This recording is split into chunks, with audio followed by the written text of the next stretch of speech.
Well, we've announced today a further 300 million funding on top of that the Chancellor announced at the budget of 500 million. That's a real increase on top of 50 million for the local funds for local authorities to build more affordable and social housing. We think thousands more will come through the pipeline because of that.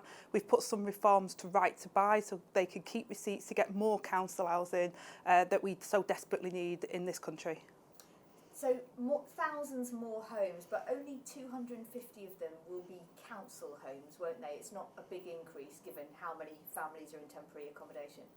Well, we think the measures we're taking will unlock thousands more council and social homes as part of that programme. We want to help councils who want to build those homes. We see 160,000 children in temporary accommodation, and the cost of that on local authorities is significant, as well as the impact on children's life chances. So we need to build the homes, and we're doing everything we can to turn the tide of decline and build the houses that people desperately need. You promised 1.5 million more homes in this Parliament, hugely ambitious target, but house building in England has actually fallen in the last 6 months. Are you going to be able to turn this around and actually meet that target, or are you already starting to worry if it might fall by the wayside?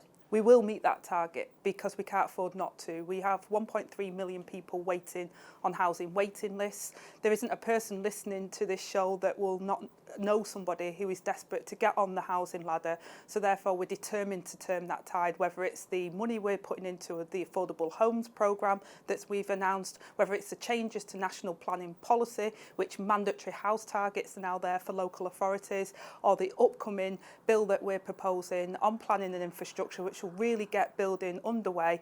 The announcements on education and skills that our Education Minister announced around apprenticeships, which will unlock thousands more apprenticeships for our young people to go into the construction sector so we can build those homes, and I'm determined to meet that challenge. The house builders are worried that they're all experiencing staff shortages now. They're worried about the economic outlook.